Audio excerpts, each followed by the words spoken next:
Hola a todas, todos y todas. Yo soy Suri Sobrino y estamos inaugurando un espacio que le hemos llamado La Plática y estamos acá con quien fue mi invitada. Yo también fui su invitada, pero ahora ya no somos invitadas, sino estamos compartiendo ese espacio. Ay, hola, Suiri, bienvenidos a todos. Estoy muy emocionada de estar por acá. Yo soy María Benítez, me pueden encontrar en Instagram como el Closet de la Gorda MX. Y la verdad es que estoy muy contenta porque las dos, después de algunas pláticas que hemos tenido, nos quedamos picadas con el tema y se juntó con todo el tema de que ha salido mucho contenido actualmente. Entonces, pues nos parece una increíble oportunidad como para poder poner el tema en la mesa nuevamente y poder al menos escucharlo desde otro lugar, ¿no? Y no repetir las historias que hemos venido repitiendo durante 25 años. Así es, entonces vamos a contar un poquito de qué se va a tratar este espacio. En este espacio vamos a analizar, vamos a comenzar con este tema, pero puede que más adelante vengan más temas, un espacio para hablar, para chismear, pero en el buen sentido, ¿no? Entonces vamos a hablar específicamente del caso Gloria Trevi y Sergio Andrade, pero analizando específicamente dos productos que, como tú mencionabas, son productos nuevos, ¿no? Por un lado, el podcast de María Raquenel, que está en Spotify, que se llama En Boca Cerrada, y por el otro lado, Ella Soy Yo, que es una bioserie que recién ha estrenado en señal abierta en México, de Televisa, y que tiene la versión principal, o está basado principalmente en lo que cuenta Gloria Trevi, ¿no? Entonces, como tú dices, es importante porque estamos viendo que muchos generadores de contenido están hablando sobre el tema, pero nosotros queremos como darle quizá otro enfoque, un enfoque feminista, un enfoque de derechos humanos, ¿no? Así es, y aparte me parece bien importante que pues justo salen en un tiempo muy parecido y en un momento pues muy simultáneo ambas historias, ¿no? Que obviamente pues las historias de todas las víctimas del caso Trevi Andrade pues son muy importantes y aportan muchísimo, pero particularmente en el caso de Raquel y en el caso de Gloria Trevi pues fueron las dos mujeres que junto con Sergio Andrade fueron a la cárcel y pues pasaron 4 años en la cárcel mientras se descifraba si ellas eran culpables o no. Entonces, pues creo que el poder escuchar sus versiones nos puede dar una perspectiva diferente de todo lo que ya sabemos al respecto, ¿no? Exacto. Y antes de empezar, vamos a explicar un poquito cómo estos productos, ambos productos recién se están emitiendo, o sea, vamos a seguir. Eso es como la primera parte, ¿no? Y la primera parte la hemos titulado Boquitas Pintadas porque es la parte en que ambos productos, ambas voces narran esta primera etapa de cómo tanto Gloria y María Raquenel conocen a Sergio Andrade. Entonces, no sé si primero te parece bien, comenzamos con Ella Soy Yo, como ya lo habíamos conversado antes, me parece que es el producto que como está ficcionado, nos da como más herramientas de análisis, ¿no? Que ya lo vamos a conversar mejor. Ahora, en esta primera etapa de Ella Soy Yo, ¿qué es lo primero que se te viene a la mente? ¿Qué es lo primero que saltó al la vista? Lo primero que tú opinas sobre esa primera parte en Ella Soy Yo. Bueno, a ver, la verdad es que particularmente a mí me emocionaba mucho como poder tener la posibilidad de tener acceso a la versión de Gloria Trevi, ¿no? O sea, creo que es una versión de la cual se habla muy poco, que ella por muchos años ha decidido, pues, no darle mucho espacio en la vida pública. Y pues por primera vez estamos escuchando un poco, porque creo que particularmente con Gloria Trevi siempre hay esta disyuntiva de si ella ya estaba un poquito más grande, de si ella ya estaba sabiendo lo que hacía, o sea, como esta historia. Entonces como poder darle ya un poco más de historia a cuándo lo conoció, cómo lo conoció, etcétera, yo estaba muy emocionada. Antes de hablar como tal de la historia, ¿no? Y lo hemos platicado en privado, creo que una de las primeras cosas que salta hacia mí es que en lo personal, hasta donde yo voy en este momento, que es más adelantada de lo que está en la tele abierta, me ha parecido en general un desperdicio de una oportunidad de contar una historia, ¿no? O sea, me hubiera encantado ver otro formato primero, ¿no? Me hubiera encantado verla a ella hablando con un buen entrevistador, ¿no? Sin tanta producción de nada, sino más bien una historia que me pudiera dar cercanía y me pudiera generar tal vez pues empatía en el sentido de poder ir entendiendo su historia. Y para mí es un error o es una decisión muy fallida, ¿no? El haber decidido tomar un formato tan viejo como una telenovela, porque le quieren poner su serie, pero para mí no es una serie, ¿no? Para mí son 50 episodios, simplemente desde ahí, pues el formato es de telenovela, ¿no? Salen todos los días, etcétera. De una productora que digo, no tengo nada en contra de Carla Estrada, pero pues que se ha dedicado a hacer telenovelas de Televisa, ¿no? Y que creo que le quita toda la posibilidad de darle realismo a la historia. Y, ¿no? Creo que desde mi punto de vista juega en contra que al mismo tiempo sale un formato mucho más actual, ¿no? Mucho más cuidado, que es este podcast, que entonces creo que hace que inevitablemente, pues sin el afán de comparar quién está diciendo más verdad que otra, que eso no es el punto, pero sí en temas de formato nos permite al menos adentrarnos a la historia desde un lugar completamente distinto. Claro, y eso también, como mencionabas, ya lo hemos conversado antes, evidentemente,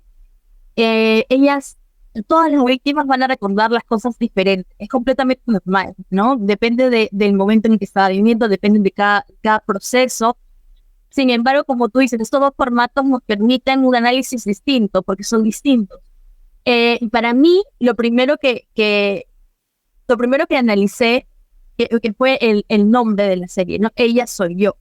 Cuando abren la serie hay una presentación de Gloria, ¿no? Ella, ¿no? Con su voz, ella, y ella también significando, que es como muy sentida, muy real también, y ella explica que esto no lo hace por ella, sino que lo hace por quienes, no, lo hace por por las demás, ¿no? Entonces, el formato, entonces ella lanza una canción que también la ha compuesto ella, que ella la canta, que se llama Ella Soy Yo. Pero luego cuando comienza la serie, o sea, ¿y tú qué entiendes con Ella Soy Yo? Entiendes que la serie, la novela va a ser sobre ellas también, ¿verdad? O sea, como ella soy yo, pero al final todo lo que cuenta, ellas no son Gloria Trevi, ellas no, o sea, hay una clara diferencia entre ellas, las demás víctimas, y Gloria Trevi. Hay una jerarquización totalmente de cómo se cuenta la historia, y entonces al final es como, me hubiera parecido más honesto que la serie se hubiera llamado Gloria Trevi, que Ella Soy Yo, porque ahí ella misma dice, no, que lo hago por ellas, pero al final no lo hace por ella, o así no se entiende.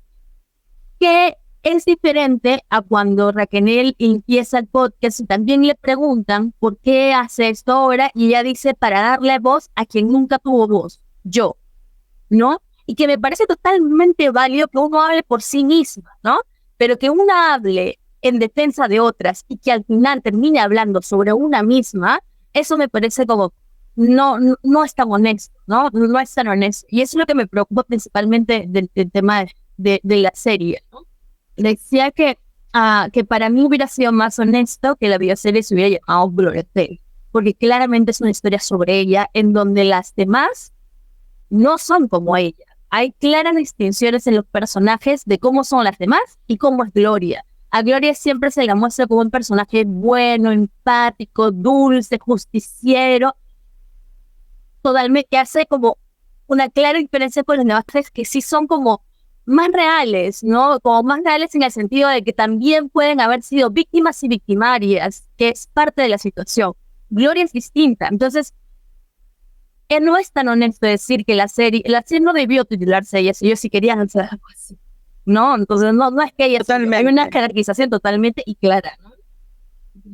Totalmente. A mí el nombre me encantó. O sea, cuando yo escuché el nombre me encantó. O sea, me conectó muchísimo porque dije, claro, qué buen nombre. O sea, me parece muy bien empleado. Pero justo creo que, si bien creo que el formato puede permitirte, o sea, podría permitir, porque no es excluyente, pero podría permitir que no fuera únicamente un tema anecdótico.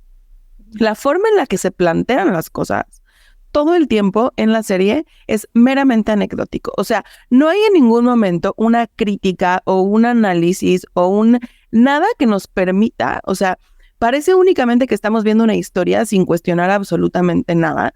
No resuelve dudas, ¿no? O sea, en ningún momento nos permite resolver preguntas que creo que, por ejemplo, en el caso del podcast, juega más con la duda que hace la persona que entrevista, ¿no? Que permite ir cuestionando y preguntando sin afán de juicio, pero sí con el interés de ir entendiendo lo que van contando, ¿no? En cambio, en la serie eso no ocurre. Y después de esto pasa lo que tú mencionas, que es esta construcción de los personajes, ¿no? Más reales los otros, sí, y al mismo tiempo también bien truqueados, ¿no? O sea, no me acuerdo, Alicia, sí Alicia creo que es Alicia que es Raquel. Pero ¿cómo se llama? ¿Aline? En la novela se llama, no me acuerdo.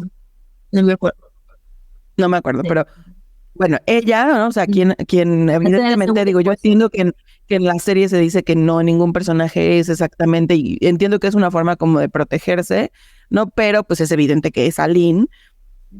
La construcción del personaje de Aline es horrible, ¿no? Es una persona despreciable, que cae mal a todos, que todo el tiempo está buscando su beneficio, que no tiene un gramo de talento, ¿no? Eso a mí me parece espantoso, como la ponen en un lugar horrible, ¿no?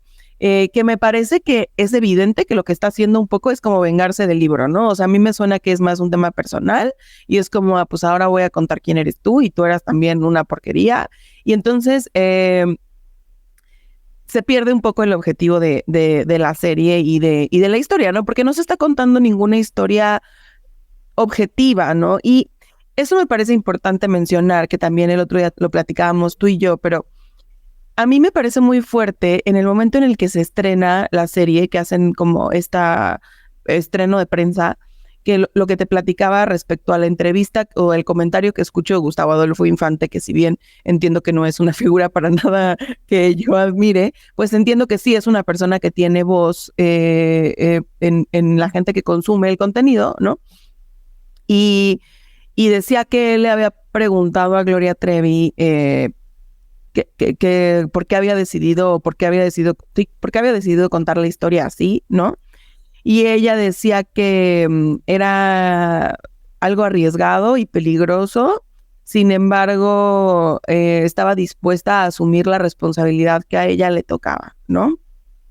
Me pareció una respuesta fuerte, pero cuando ya lo veo, digo aquí, de arriesgado, de peligroso, o sea, esto ni arriesgado, ni peligroso, ni nada, ¿no? Y no es porque tenga que serlo, o sea, no es que necesariamente tenga que ser arriesgado y peligroso, y tampoco me gustaría que se confundiera el hecho de asumir la responsabilidad como con esta parte que estamos esperando entender qué hizo ella para merecer todo lo que le pasó, ¿no? O qué la llevó a vivir todo esto.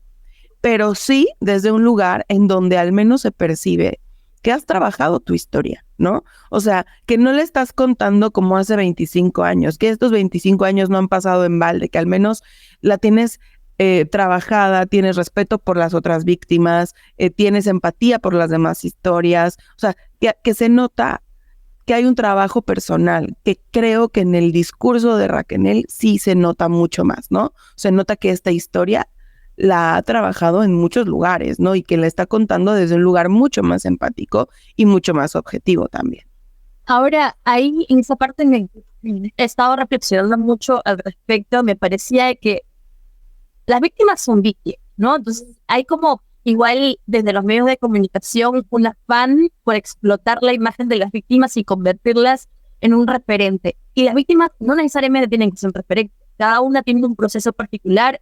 Y tampoco podemos desear que las víctimas en un futuro sean activistas o tengan la solución de todo o entiendan el problema, entiendan las estructuras. O sea, no podemos demandar de las víctimas absolutamente nada. Y creo que ese es el problema y la principal diferencia o una de las principales diferencias entre el podcast y la bioserie. Como tú lo mencionabas, el podcast tiene una figura de contrapeso que es esta periodista que hace como preguntas más incómodas y que está distanciada del problema, ¿no? Que puede ver todo desde afuera y que creo que enriquece mucho más el podcast. Por ejemplo, hay un momento que también lo apunté, en donde Raquel dice que a mí menciona algo así, que a mí no me gustan mucho esas frases, ¿no? Como que lo hago para que otras hablen, porque no todas estamos en la misma situación y no para todas hablar es seguro, ¿no? Y ella lo menciona, Raquel en una parte menciona que ella quisiera que esto como que ayude a otras mujeres a hablar, porque hablar es bueno, ¿no? Y la compañera, la periodista, que se llama María, dice, bueno, sí, hablar es bueno, pero en espacios seguros como este, ¿no? Entonces, la periodista es como ese contrapeso que necesitamos para entenderlo mejor. En el caso de Gloria, no hay eso. No hay eso. Entonces, se cuenta una historia de la manera más superficial, de la manera más morbosa también, y al final Gloria termina haciendo lo que ella tanto se ha quejado de que le hacía, ¿no? Pero con las otras víctimas. Entonces, también vi una entrevista a Carla de la Cuesta, que me parece que es una de las pocas sobrevivientes que han hablado como mal, no, han criticado esta bioserie, ¿no? Y me parecía interesante lo que decía, porque ella decía que era ofensivo ya de por sí hacer, o sea, sin importar, sin esperar, antes de que se estrenara, sin esperar el resultado, ella decía que de por sí era ofensivo hacer una ficción de víctimas que son reales, porque además son víctimas que son reales, que han existido y que han sido muy expuestas, ¿no? Entonces, a pesar de que exista esta intención por cuidarlas, que no me lo creo, porque no siento que hay una intención de cuidar a las víctimas acá para nada, pero Gloria dice eso, ¿no? Ya es ofensivo hablar ficcionadamente de víctimas que ya han sido muy expuestas. Incluso Raquel, cuando ella habla de su experiencia, incluso ella dice, yo no voy a hablar de lo que las demás sufrieron por los pactos que las demás hacían con Sergio, porque eso no me concierne y es lo que cada una debería hablar. Y me parece mucho mejor, ¿no? Mucho más correcto. Sí, o sea, a mí me gusta que Raquel varias veces dice, de hecho creo que en su intro lo dice, yo no vengo a contar mi versión, yo vengo a contar mi historia, ¿no? Y eso me parece muy importante, porque entonces en el momento en el que yo no estoy contando una versión, no estoy compitiendo con lo que estás diciendo tú, ¿no? Y entonces se convierte en lo que yo viví, como lo viví yo, sin afán de competir con nadie. Ahora, creo también, ¿no? Que en justo no sabía cómo decirlo, pero ahorita con la palabra ficción me ayudó mucho. Iba a decir que creo que en el momento en el que ella abusa o excede de esta figura de víctima, ¿no? Pero no quería decirlo así porque creo que se podía prestar a malas interpretaciones. Pero en el momento en el que ficcionas todo esto, creo que quitas la posibilidad de que realmente podamos identificar estas figuras violentas, ¿no? Estos actos violentos. Se convierte todo como en un ir y venir de cómo se ha manejado, cómo se maneja en la serie la relación de las niñas con él, ¿no? No se establece con claridad, ¿no? Que a mí me parece importantísimo que él es un pedófilo, ¿no? O sea, que tiene una atracción constante por niñas de 13, 14 años, no, sino que más bien la historia se lleva a este lugar donde Aline se escapa, donde todos los actos que se van cometiendo, ¿no? Donde se traiciona la confianza de Sergio, donde se le miente, donde, ¿no? Y entonces la historia se va narrando sobre estos errores que van cometiendo ellas y que van haciendo que se construya esta relación, ¿no? Y entonces, posiblemente para personas que hablamos de esto, pues nos es muy fácil identificar estas figuras violentas, ¿no? Pero para las personas que este tema no lo hablan o no les interesa o lo que sea, simplemente, o ven simplemente esto como un tema de entretenimiento, se refuerza esta idea de el merecimiento de violencia, de algunas lo merecen más que otras. Algunas buscaron dinero. Exactamente, ¿no? Algunas buscaron dinero. Me parece, por ejemplo, muy desatinado este momento en donde en uno de los episodios mencionan que la mamá de Raquel tenía una relación con Sergio. O sea, me parece innecesario porque estás hablando de tu historia o estás hablando de la historia del otro, ¿no? Y punto número 2, me parece que es hablar de cosas que no aportan, ¿no? O sea, como un poco es una forma de decir, si la mamá de Raquel no estaba pendiente era porque tenía intereses sexuales con Sergio, cuando aparte en la historia de Raquel se cuenta otra cosa, ¿no? O sea, Y no solamente ella, sino Gloria habla de su mamá desde otro lugar, ¿no? O sea, como si tuviera que haber un interés sexual o algo de por medio en la razón de por qué no saqué o salvé a mi hija de este lugar, ¿no? Otra cosa que me parece, pues, o sea, me parece una casualidad, como, no creo que sea casualidad y tal vez es una tontería, pero a mí me parece que es representativa, es el tema de la lata de atún, ¿no? O sea, ¿por qué la lata de atún en la historia de Raquel, ella habla? Es uno de los momentos, de los pocos momentos en donde deja ver a una Gloria más egoísta, ¿no? Que solamente vio como porque a ella no la regañaran. Y me parece que ese acto de no haber dicho que sí se había comido la lata de atún, como lo platica Raquel, es un acto que no se puede juzgar porque no sabemos qué situación estaba viviendo Gloria, ¿no?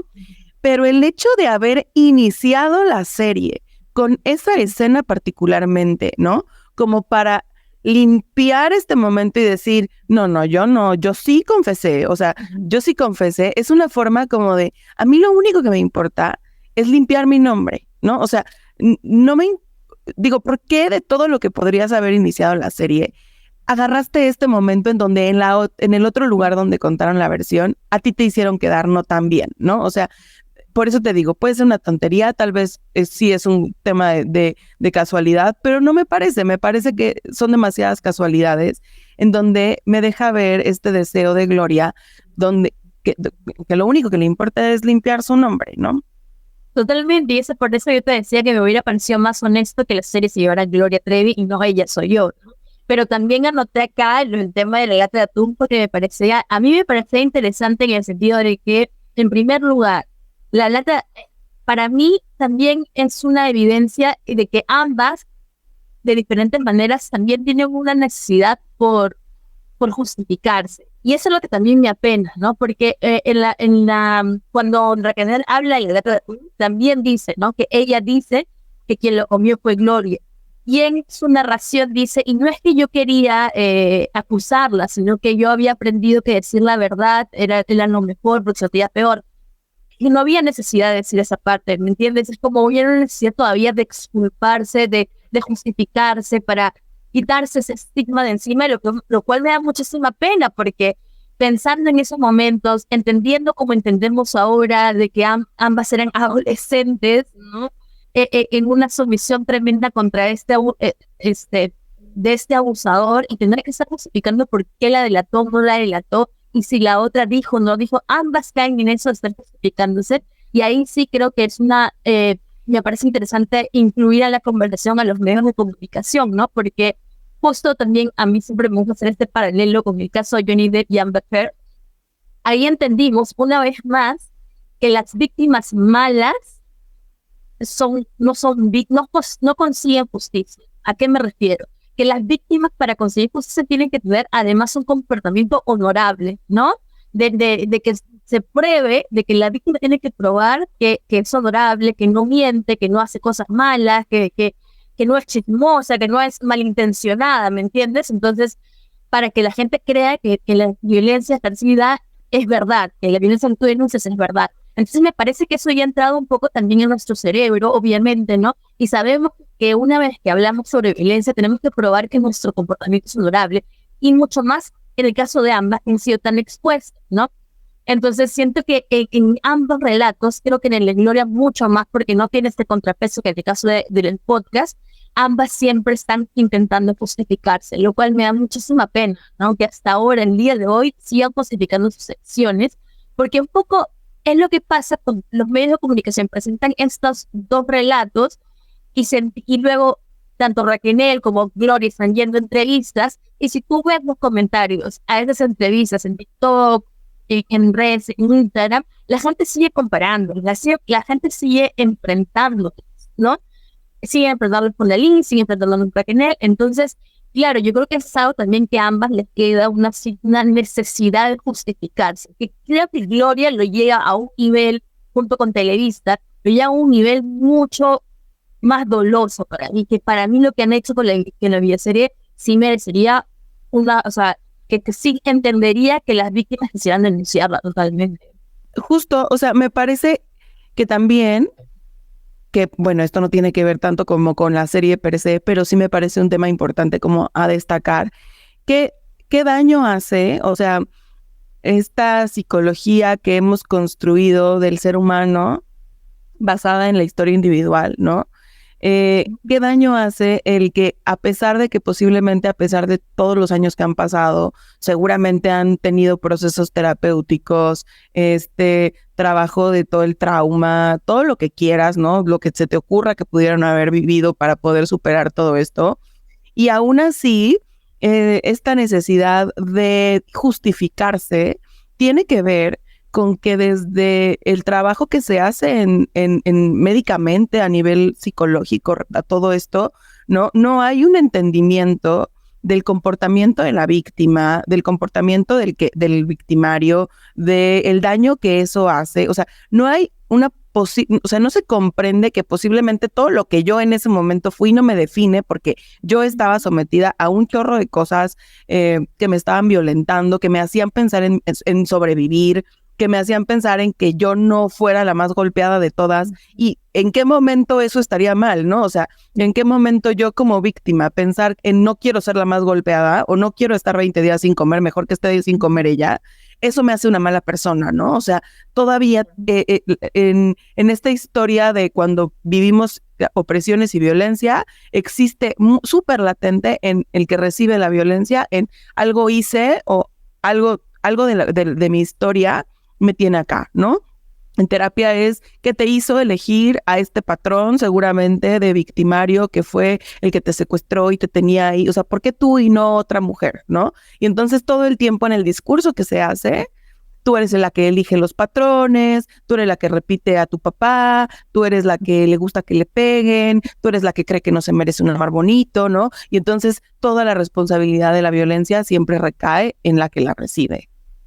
Sí, y claro, igual como decías, ¿no? Cada uno, si ha pasado por un trauma, pasa por todo este proceso que tiene una etapa de victimización, que tiene una etapa de rabia, que frustración, qué sé yo, un montón de cosas, pero ella lo ha pasado por 1000, por 10.000, ¿no? Con toda esa exposición mediática, con muchísimas injurias, con muchísima especulación, ¿no?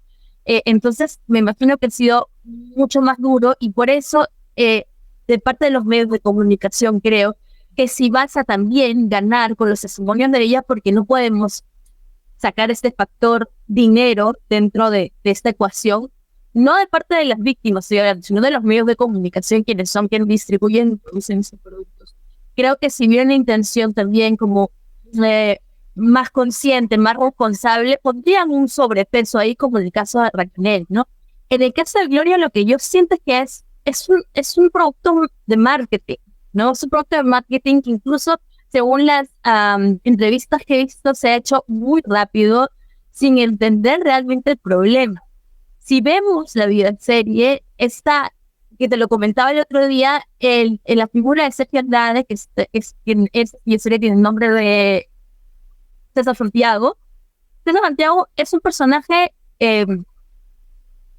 no es el personaje principal, es un extra ahí que va, pero no se explora en él, para nada. Entonces tú no entiendes realmente si ves la historia, y es más, si profundizas la historia por primera vez con esa videoserie, tú no entiendes lo que está pasando.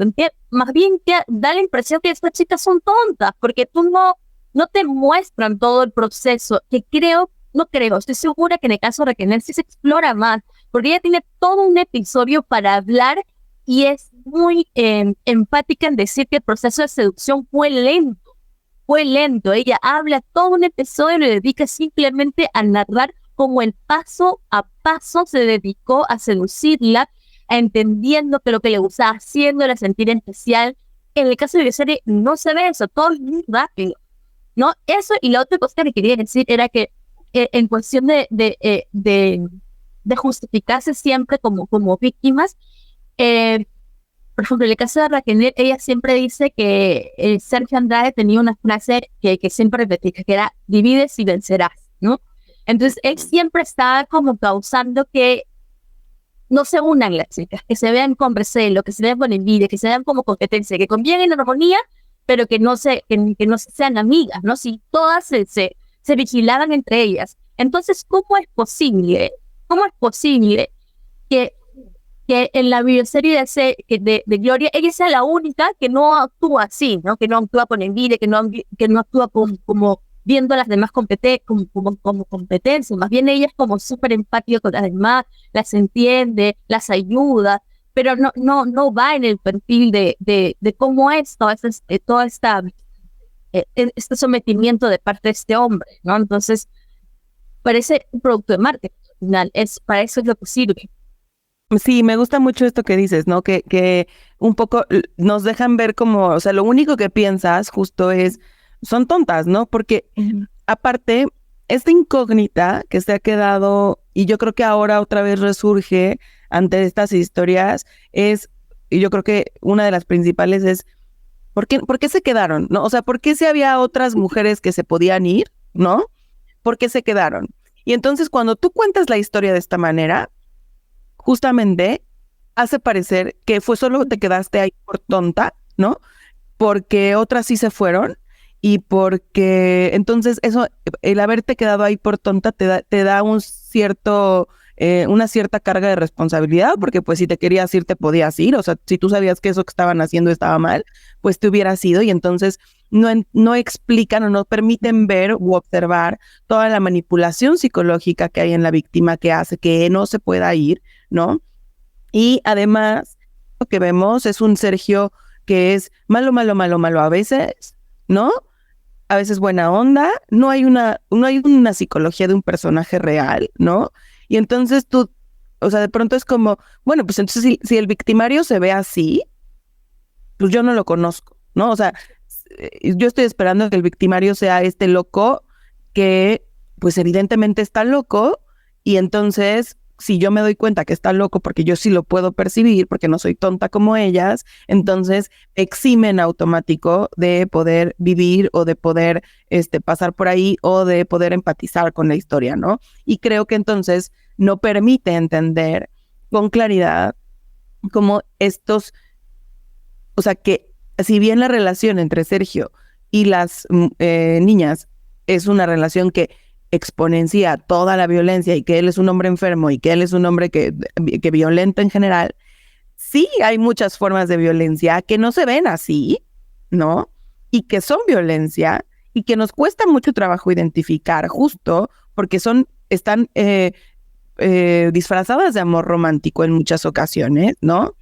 Y que entonces, si no las vemos, o sea, que seguramente fueron un gran elemento para que ellas se enamoraran de él, ¿no? O sea, estas violencias de amor romántico que se ven como si tú me quieres, lo que quieres es verme feliz, ¿no? Tú no tendrías que estar haciendo nada para que él se los dice muchas veces, ¿no? A lo largo, como, ¿por qué no piensas en que me hubiera gustado o en traerme a esa niña si a mí me hubiera gustado ser feliz? ¿O por qué me evitas que yo esté con otras si yo lo que quiero es ser feliz y eso es lo que a ti te tendría que importar? Que sí, esas son formas de violencia y manipulación, pero que creo que quedan muy burdas y entonces hacen que no se entienda, que siga sin ellas son inocentes, y no es que a fuerza queramos decir es que ellas son inocentes y todos tienen que creerlo, sino que es importante identificarlo para poder tener claro el papel de la víctima y entonces poder movernos de ahí. Totalmente. En el caso de la bioserie, por ejemplo, Sergio Andrade es una caricatura totalmente, o sea, uno lo tomas en serio y hay cosas que te mandan el mensaje equivocado, ¿no? Yo como comunicadora sé que nada de la puesta en escena es de casualidad, ¿no? Entonces, por ejemplo, en las escenas en donde hay acercamiento físico entre Sergio y Gloria, en los momentos románticos, hay porque todo está ambientado con música de Gloria Trevi, ¿no? Como un musical que ya lo habíamos comentado antes. Entonces ponen canciones de amor, que es como usualmente pones las canciones de amor en las novelas y cuando los protagonistas tienen escenas de amor. O sea, ¿qué mensaje te manda? Eso no debería ser una escena escenificada con esa canción, porque estamos hablando de adolescentes, ¿me entiendes? Estamos hablando de adolescentes con hombres mayores. Y luego ya cuando Gloria es grande, igual estamos hablando de una situación de poder, de sometimiento, ¿no? Entonces, todo eso me parece que manda el mensaje equivocado. En el caso del podcast, hay un episodio que si no me equivoco es el segundo o el tercero, en donde tienen a una psicóloga y hablan del perfil psicológico de Sergio Andrade, que me parece que queda muy corto igual, ¿no? Me parece que, y ya lo hemos conversado antes, que ahí se debería explorar más, porque pareciera en ambos formatos igual, aunque en él se esfuerza más por no ser así, pero pareciera que no cualquiera podría caer ahí, ¿no? O sea, como que es algo muy difícil, que solamente una persona con ciertas características podría caer ahí, cuando de pronto, no del grado de Sergio Andrade, pero sí nos podemos encontrar con personas narcisistas, manipuladoras, que tú conoces y te hacen un love bombing, y hay como situaciones específicas en las que no tienes que tener muchas características específicas para caer, ¿entiendes? Como los narcisistas y los manipuladores están mucho más frecuentes en nuestra vida y no necesariamente son Sergio Andrade, ¿no? Entonces, pero pareciera eso como muy lejano, ¿no? Y eso es lo que me preocupa, que él no se está haciendo no está haciendo lo suficiente para notar que eso podría ser mucho más común de lo que intentan hacernos creer.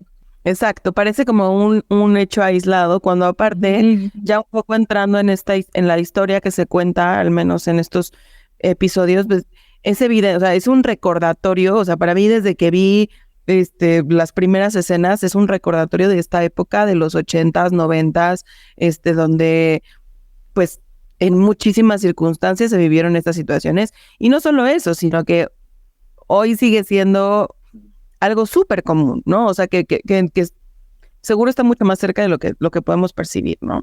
Esas son las cosas que, por ejemplo, en la videoserie, a mí me parecen que son ofensivas. Lo de la lata de atún, que es como comienza, me parece que es lo más tranquilo, o sea, lo menos problemático, ¿no?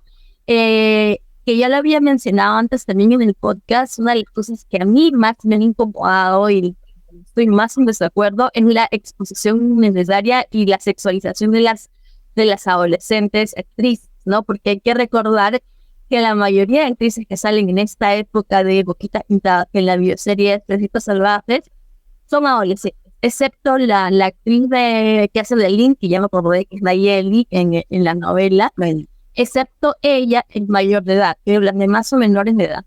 Entonces siento que en la bioserie hay una necesidad por el formato novelesco que explota el drama, en hacer énfasis en esos momentos, uno, de encuentro sexual, y dos, en los golpes, innecesariamente. O sea, como no hay un sustento no hay un sustento que explique por qué solamente tenemos que ver los golpes y los actos sexuales, es como especial énfasis ahí, sin una trama que lo soporte, ¿entiendes? O sea, no nos cuentan bien, no nos invitan a entrar en la historia, a entender lo que está pasando y para anteponer y los encuentros sexuales, que a pesar de que no hay realmente un beso entre este hombre que tiene 40 y tantos años y las adolescentes, no hay un beso, si hay como acercamientos que han tenido que poner a la adolescente actriz en situaciones bastante incómodas, sin contar que están enfrente de un montón de personas de producción y todo, que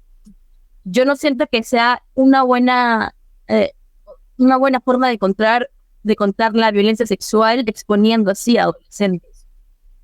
Sí, de acuerdo. Aparte, entiendo que o sea, que me entiendo que la edad no se necesita justificar, pero sí creo que también en este afán permanente de poner actrices que se ven más grandes de lo que en realidad tendrían que verse a su edad, ¿no? O sea, y no por tener que verse, sino que lo que el común de las niñas a los 14 años se ven, hace justo que le quites, le vas como lo vas maquillando, ¿no? O sea, vas haciendo que se vea menos grave, que se vea más normalizado, que es algo a lo que estamos más acostumbrados, ¿no? Hay unas escenas en donde está Gloria como con Sergio, de estos primeros 5 episodios, que cuando se van de vacaciones y todo esto, en donde Gloria se ve un adulto, ¿no? O sea, Gloria es una señora que está con su marido y cuando en realidad es que seguramente era, o sea, si lo viéramos ahora, como se veía en ese momento, pues seguramente era una locura, ¿no? Sí, totalmente. Por eso te decía antes, hay una como romantización del abuso de poder, del abuso psicológico que en la bioserie el personaje de Sergio Andrade está teniendo sobre Gloria Trevi, ¿no? Entonces, todo eso que te muestran de ellos, pero que viajan a Veracruz, no me equivoco, es como una escena súper bonita de amor idílico y en la historia no te está permitiendo ver lo terrorífico que eso es, ¿me entiendes? Entonces, y lo ambientan con música romántica de Gloria Trevi y todo, entonces creo que esa no es la manera de contarla, y me parece que es un error en el que se cae precisamente porque quienes han construido las historias son Gloria Trevi, bueno, las personas, X personas que pueden haber interesado, pero no había una intención de entender realmente, estructuralmente, con profesionales, qué es lo que pasó. Hay un entendimiento básico, superficial, en el que dice, sí, la violencia está mal, sí, tener relaciones con menores está mal, pero nada más, ¿no? Entonces es ahí como un entendimiento tan básico que se cae en la culpabilización de la familia, de las adolescentes que no supieron hablar, incluso ellas dos en diferentes momentos de los productos que tienen de ser podcast en la bioserie, se refieren a ellas mismas como tonta niña, como la ingenua, o sea, como hay una culpabilización de ellas mismas todavía. Y es por lo mal que se cuenta la historia, ¿no? O sea, porque no estamos viendo el problema como un problema estructural, sino como problemas individuales de personas muy específicas que cayeron en esto porque sus familias fueron malas, y no es así. Exacto, y lo platicábamos también el otro día, o sea, ellas hacen referencia como a estos temas de la niña tonta, fui muy tonta, ¿no?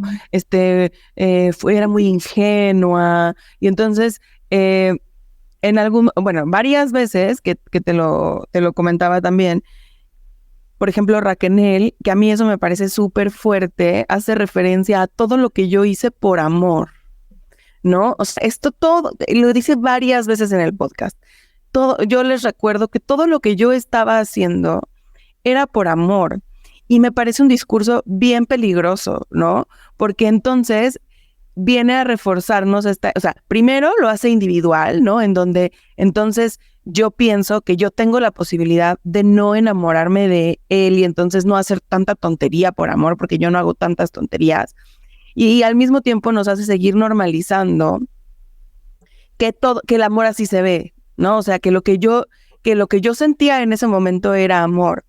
Y hay una diferencia muy importante entre creer que en ese momento lo que tú sentías era amor, a asegurar que eso lo que hiciste fue por amor, porque no lo hiciste por amor. O sea, si nos ponemos a deshebrar el tema, lo hiciste por miedo, lo hiciste porque porque creías que te ibas a quedar sola, porque creías que ya nadie iba a ir por ti, porque tu autoestima estaba en el suelo por culpa, totalmente, ¿no? O sea, lo hiciste por millones de razones que no tenían que ver con amor, que tú creías que eran amor, porque en eso nos educaron, ¿no? Porque al mismo tiempo sí nos permite ver este contexto en donde ves por ejemplo, me parece muy, muy fuerte este momento en donde Raquel cuenta que se casa con Sergio y que luego al poquito tiempo va a Siempre en Domingo a presentarse con Boquitas Pintadas, y entonces Raúl Velasco se acerca y le dice, tú estás casada con Sergio, ¿verdad?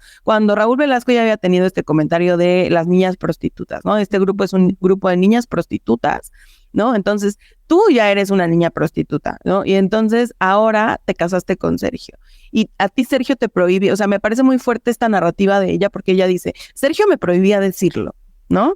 Pero cuando Raúl Velasco me lo pregunta de una forma tan normal, o sea, ella teniendo 14 años, te preguntan, y tú estás casada con Sergio, y ella se queda como, ¿qué onda? Se da cuenta que incluso aunque la gente lo sabe, no pasa nada. No pasa nada. Y entonces dice, ¿yo qué puedo decir si a mí nadie me va a creer, ¿no? Y entonces hay todo un contexto que te va reforzando todo el tiempo que tu lugar es ahí, ¿no? O sea, me parece muy fuerte cuando Sergio le dice a los papás de Raquel, mira, le conviene casarse conmigo, yo soy un hombre mayor, yo ya tengo ingresos, yo le puedo dar estabilidad, yo le puedo dar... Y claro, entonces contextualizamos que en ese momento de la vida, los papás le daban muchísimo valor a que tú te pudieras casar, no importa cuántos años más grande que tú, no importa al costo de qué, pero que tú tengas un futuro asegurado. O sea, era el discurso que hacía que convenciera a los papás, ¿no? Entonces, no era un tema en donde la tonta de Raquel se enamoró de Sergio y entonces por amor permitió un chorro de cosas. No, es una mujer que llegó en una edad absolutamente vulnerable a una relación de poder, a una relación de abuso, donde se le hizo creer que no la querían, que lo necesitaba, donde se hizo manipulación psicológica, y entonces, a través de la creencia de que eso era amor, permitió y soportó y se quedó haciendo muchas cosas. Ok. No, y me parece que es un mensaje que es muy importante, que necesita quedar claro.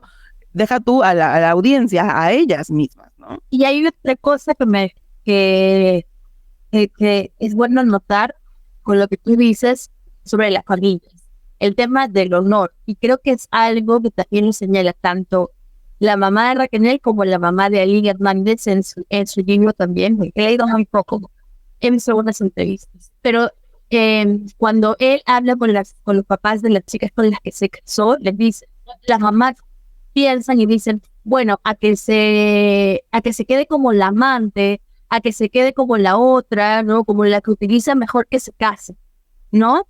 En el caso de Raquel dicen, no, peor existía la posibilidad de que la roben, ¿no? Entonces mejor que sea la esposa, ¿no? Porque hay un tema también de honor, ¿no? Del honor de la hija, que un poco sustenta el honor de la familia, y eso no es de antes, eso también es de ahora. Entonces, hay todo, como tú dices, hay todo un contexto que por ahí también se podría asemejar a lo que es el gaslighting, ¿no? Y que existe todo una maquinaria operando para hacerte sentir a ti que lo que tú sientes, que por ahí dentro de tu corazón sientes que está mal, que es incorrecto, que eso no debería ser, pero todo el contexto te indica que así es, ¿no? Que así es. Entonces, estoy loca. Y muchas de las chicas sí tienen eso, además de este juego mental que tiene, que le pega, pero de ahí tiene relaciones con ella, y de ahí te hace sentir especial, y de ahí ya no, y de ahí eres una basura, eres la peor, eres fea. Entonces, te vuelve un poco loca. O sea, ella siente que no están en control de sus emociones, de sus pensamientos, de nada, ¿no? Más, además, súmale a eso la debilitación física, ¿no? Que las tiene no solamente golpeadas, sino las tiene muertas de hambre. Entonces, ¿cómo se puede pensar, racionalizar ahí así, ¿no? Entonces, pero sí es importante ahí indicar que no es un problema individual, que hubo todo un contexto que permitió que estas chicas estuvieran ahí. Creo que en el podcast de Raquel sí se le dice, la co-conductora le pregunta a la mamá de Raquel, si se siente que la sociedad le debe algo a estas chicas, y la mamá de Raquel dice sí, porque como tú dices, la gente sabía, y luego que se reveló todo eso, la gente decía, sí, yo veía cosas extrañas, sí, yo veía un montón de chicas ahí alrededor, de niñas alrededor. A nadie le parecía, pero nadie dijo nada. Claro, y en el momento en el que alguien dice algo es por un tema, por un interés que no tiene que ver con ellas, ¿no? En el momento en el que TV Azteca levanta la mano y dice algo está raro, no es porque le importan las niñas, es porque los traicionan, ¿no? Y eso me parece muy fuerte, porque al final de cuentas los intereses son otros, no tienen que ver con el abuso, ¿no? Y eso es súper fuerte. Y otra cosa que me parece respecto a lo que decías, que también me parece muy importante, justo, pues como resaltar, es esta idea, esta creencia de que ocurre mucho en las relaciones violentas, como de antes era diferente, ¿no? O sea, creo que una de las falsas fantasías que hacen que muchas se queden ahí es este deseo de recuperarlo, ¿no? De que la cosa vuelva a ser como al principio, de volver a ver a este Sergio enamorado de ellas, de volver a ver este Sergio que todo estaba dispuesto a dar todo por ellas, y que sienten que algún día va a volver, ¿no? Y que él, obviamente, les hace creer que no pierdan la esperanza, ¿no? O sea, siempre hay como esta migajita que te va dando un poquito para que tú lo pierdas. Sí, de pronto te traigo una rebanada de pizza, ¿no? A mí me parece muy, o sea, como cuando ya iba viendo así que Gloria de pronto, o sea, si se enojaba, ¿no? O sea, al menos la historia que cuentan era como, no, o sea, no tocaba el tema y entonces se portaba cariñoso o salía con una respuesta menos violenta, etcétera, ¿no? O sea, era este juego psicológico en donde, pues, no te dejo perder la esperanza de que en algún momento me vas a recuperar, ¿no? Sí, totalmente. Y entonces creo que en esta primera etapa, en la etapa de fresitas, ay, perdón, boquitas pintadas, sí, sí, boquitas pintadas, en la etapa de boquitas pintadas, eh, particularmente, que yo también soy mucho más adelantada en la bioserie, pero particularmente en la parte de boquitas pintadas, la que más me ha incomodado, precisamente por el tema de las actrices adolescentes y el acercamiento con este hombre. De verdad que me ponía demasiado incómoda, ¿no? En el caso del podcast, me parece que es mejor narrado, porque cuenta, como decía, mejor la seducción, pero sí me hizo un poquito más de falta el abordaje en la psicología de Sergio, que ya lo hemos conversado antes, es quien pasa totalmente desapercibido en esa historia, en cómo se narra esta historia, es a quien no le dedican mucho tiempo, ¿no? En ambos casos, todo se centra en las decisiones y la actitud de cada víctima, ¿no? Sergio Andrade como un actor secundario. Y me preocupa porque ojalá todo esto sirviera, en vez de para enfrentar a las víctimas, en reabrir el caso y que por fin se pueda hacer algo con este hombre que sí es libre.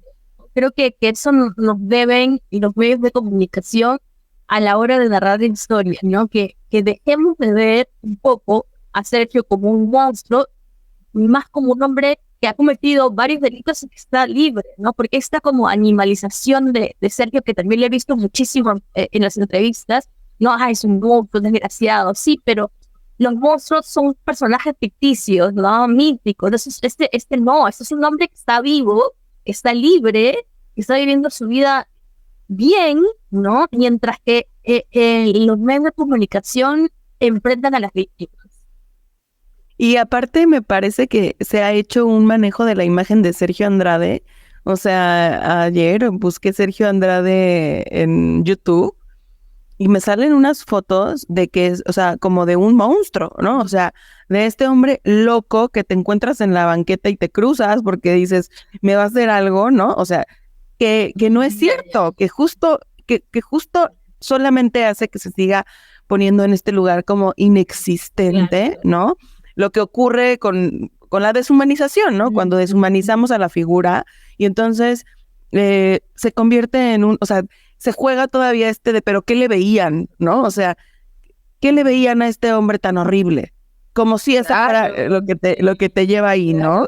Y entonces cada vez pone más tierra de por medio entre tu realidad y la realidad de la víctima, porque pues es algo que, o sea, pues sí, o sea, se le ponen tantas cosas, pues que dices, oye, ¿quién se va a enamorar de ese loco?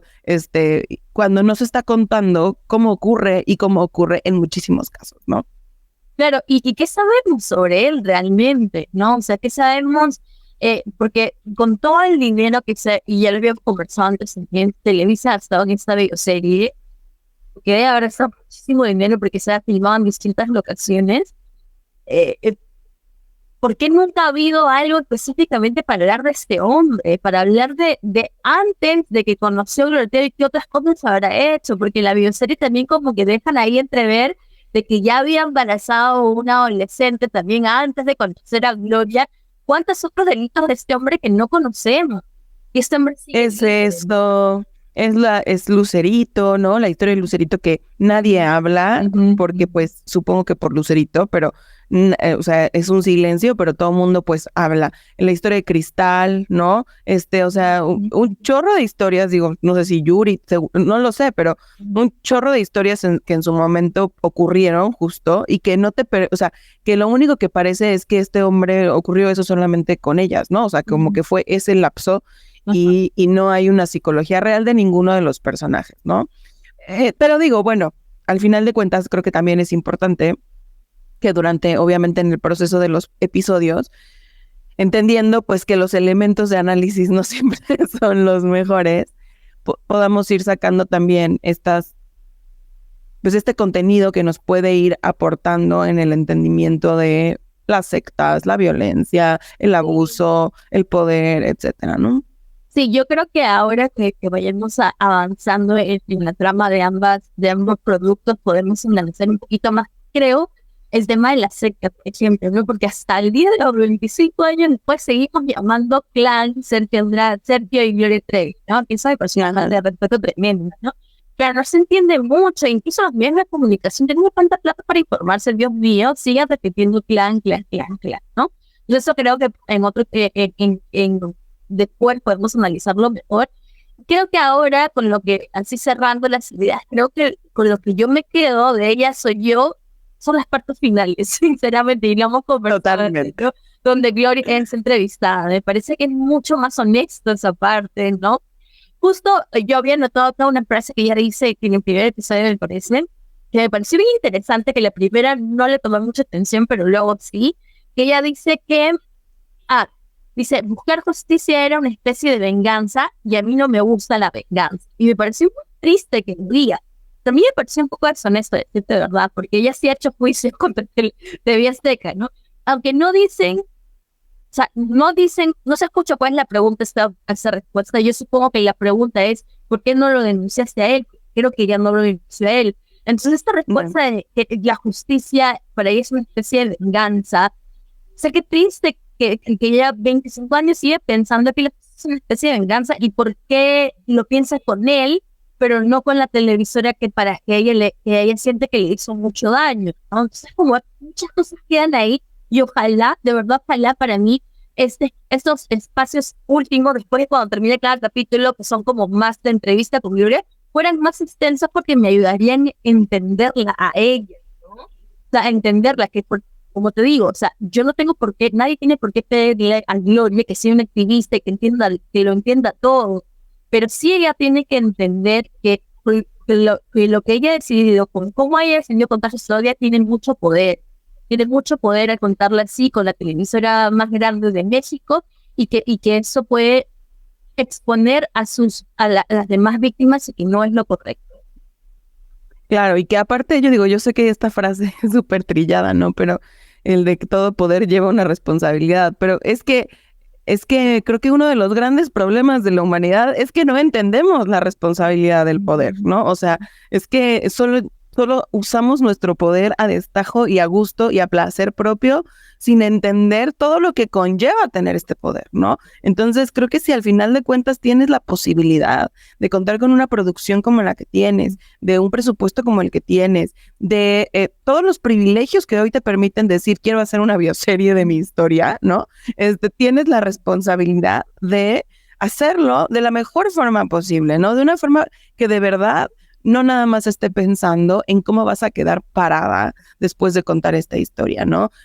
Si después de esto puedes tener más adeptos y decir, no, ya hay menos que dicen que yo soy culpable. No importa, ¿no? O sea, la gente que va a decir que eres culpable, que lo digan las veces que sean necesarias, porque no se trata de eso, ¿no? O sea, se trata de otra cosa, se trata de llegar a un mensaje mucho más contundente y no nada más a un tema de cómo le hago para sanar mi reputación, ¿no? Porque creo que en el momento en el que justo pensamos que tenemos que sanar nuestra reputación ante una situación así, habla también de que justo, ¿no? Ni estoy entendiendo mi papel de víctima y por ende tampoco estoy entendiendo el papel de víctima de ninguna de las demás, ¿no? Entonces, eso por un lado. Por el lado de las entrevistas finales, yo también, o sea, creo que más allá de, o sea, también es bien padre poder tener la posibilidad de elegir qué creer, en el sentido de que yo cuando veo a alguien contándome la historia, tengo la posibilidad de tener este termómetro, de ir viendo cómo lo cuenta, de saber si lo que está diciendo o no está diciendo, o sea, hacia dónde va. Tengo su versión, su voz, su discurso, ¿no? Pero aquí literalmente es, pues, pasado en papel y actuado de una forma muy poco cuidada, ¿no? Y creo que sí, estos últimos minutitos donde ella habla nos permiten al menos en mi caso, le dan una gotita de credibilidad a lo que estoy viendo, porque si no tuviera lo último, diría, oye, esto es una cosa que no tiene, o sea, que quien lo contó no tiene un gramo de argumentos, ¿no? Y es súper malintencionada. Y súper malintencionada, y me parece muy triste que como estrategia al final te pongan estas gotitas de credibilidad cuando tendría que ser todo lo contrario, ¿no? O sea, no tendríamos que estar agregándole nada para que le podamos, o sea, para que podamos creer en lo que se nos está contando. Y no porque no porque no le creamos a Gloria Trevi como un acto no sororo, sino porque la forma en la que se cuenta, ¿no? O sea, no se está poniendo en tela de juicio su inocencia. Esa ya no está en tela de juicio. O sea, no, cuando la gente me quiere preguntar del caso de Gloria Trevi, yo les digo, miren, yo no voy a entrar en una discusión de si es inocente o no, porque la ley ya dijo que es inocente. O sea, esa discusión no la tenemos, ¿no? O sea, no, ni depende de ti, ni depende de mí, ni de lo que creamos. La ley dijo es inocente y ya está.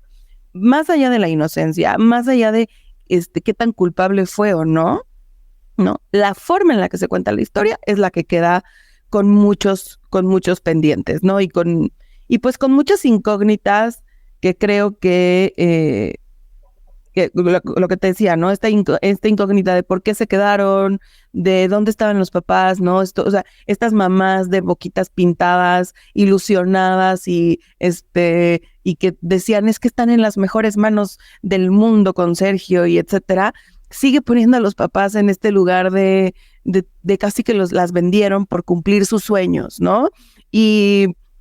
Y claro que no digo que tal vez haya algo de eso, en el sentido de que tal vez haya alguna mamá que sí quería que su hija fuera artista por cumplir sus sueños, pero esa mamá que quería que su hija fuera artista por cumplir sus sueños está construida en un sistema donde le hacen creer que eso es ser una buena madre también, ¿no? O sea, que esta hija que nos va a llevar al éxito también era una fórmula en los 80s, ¿no? Entonces se descontextualiza todo y se sigue depositando la responsabilidad en todos los lugares en donde no se tiene que depositar.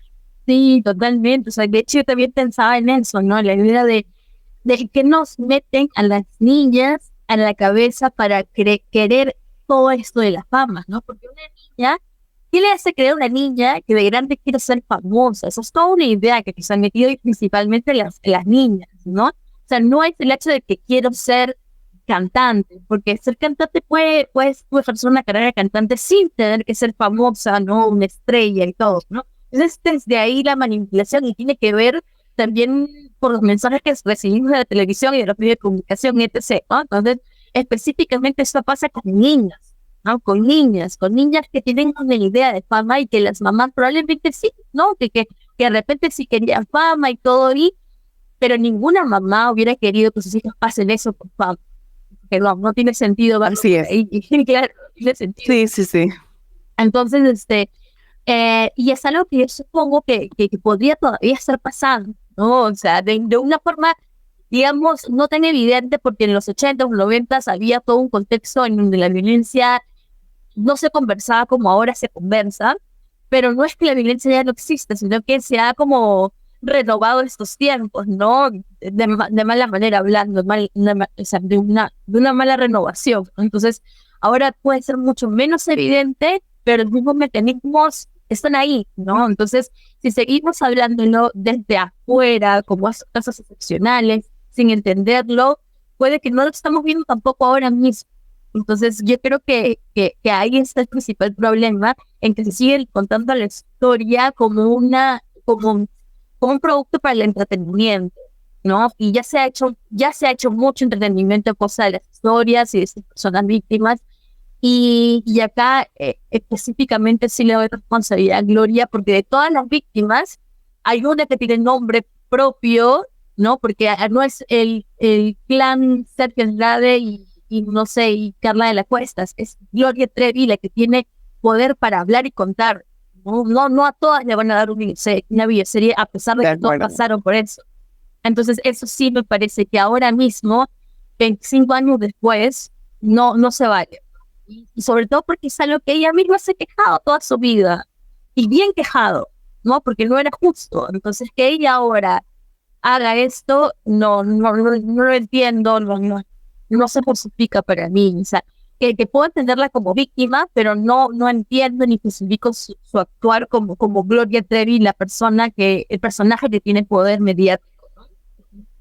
Sí, de acuerdo. Yo también creo que, pues, como decía al principio, ¿no? Me parece una oportunidad desaprovechada, ¿no? Es una lástima en lo personal que este haya sido el desenlace en general de contar su historia. Obviamente digo, apenas vamos en el episodio 5, pero pues no espero grandes cambios, ¿no? O sea, digo, la verdad es que al contrario de que ahora pues ya salió la segunda temporada de En Boca Cerrada y entonces creo que vienen ahí cosas muy interesantes, temas que no se han tocado, ¿no? Porque aparte el caso pues se ha centrado mucho como en los primeros años, y falta ahí todavía una segunda parte, entonces bueno, creo que vienen cosas interesantes, pero sí creo que es una oportunidad desaprovechada en su caso, y pues al final pues justo por eso queremos aprovecharla nosotras para poder hablar de ella, ¿no? Desde otro lugar.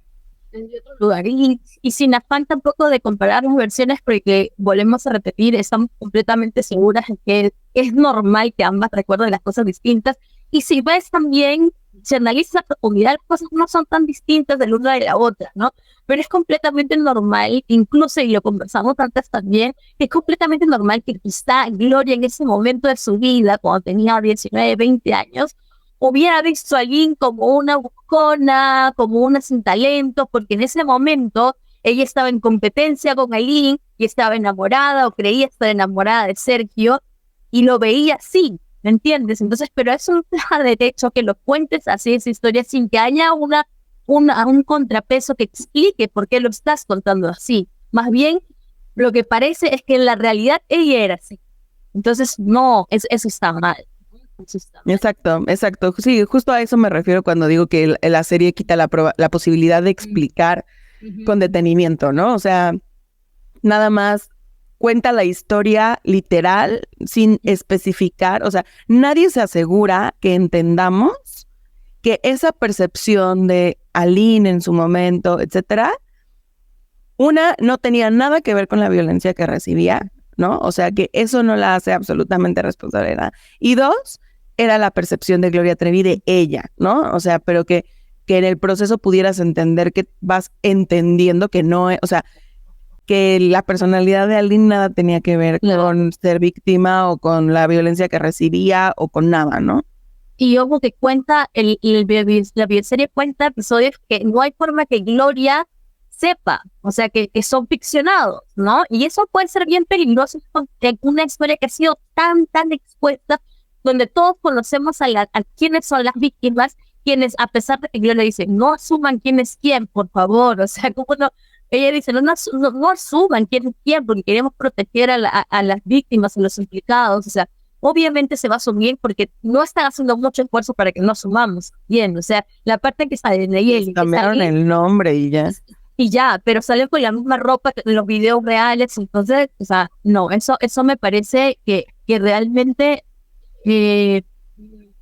es causal para una demanda, ¿no? Y me apena mucho porque una vez más vamos a seguir en este bucle de demandas de ellas entre ellas, pero y aquí los únicos que salen a ganarles son los medios de comunicación.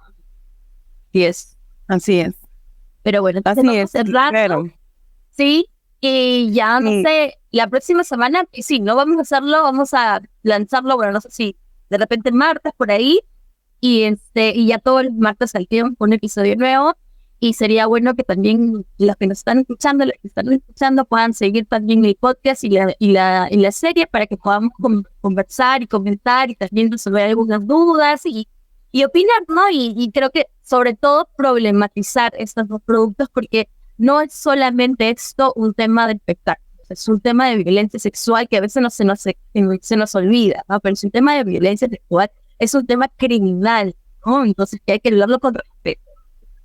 Totalmente, a mí me parece, o sea, eso me gustaría como para cerrar y poder, pues ponerlo en este que es el primer episodio, ponerlo como sobre la mesa, que es una cosa que platicábamos en el episodio de La Tejedora que tú nos hacías como favor de explicarnos, como toda esta importancia de analizar el chisme, ¿no? O sea, justo por eso estamos haciendo este espacio, como para poder platicar de todo eso que consumimos, que lo vemos como contenido basura, porque yo puedo entender que la serie de Gloria Trevi en este momento se perciba como contenido basura, o sea, lo he escuchado de varias personas, y entonces en esta clasificación del contenido, no entendemos todo lo que educa, ¿no? Todo lo que refuerza, todo lo que trae, y entonces solo se queda como ahí sin revisar y no dimensionamos lo poderoso que es el discurso también, ¿no? Exactamente, y que sigue siendo, esos espacios siguen siendo masivos, ¿no? Entonces hay que intervenir ahí, también hay que hablar ahí, y también hay que hablarlo colectivamente, ¿no? Porque entre todos podemos como generar conocimiento también, desde el chisme y desde el TikTok. Así que gracias, María, ha sido un gusto, y bueno, vamos a hacer eso todas las semanas, estoy muy contenta, esto es solamente la primera etapa, y ya nos vemos en la siguiente, entonces a seguir viendo eso, el podcast y la serie. Sí, muchas gracias a ti, Suiri, muchas gracias a todos por escucharnos y nos vemos la siguiente semana en el próximo análisis de ambos episodios. Un abrazo.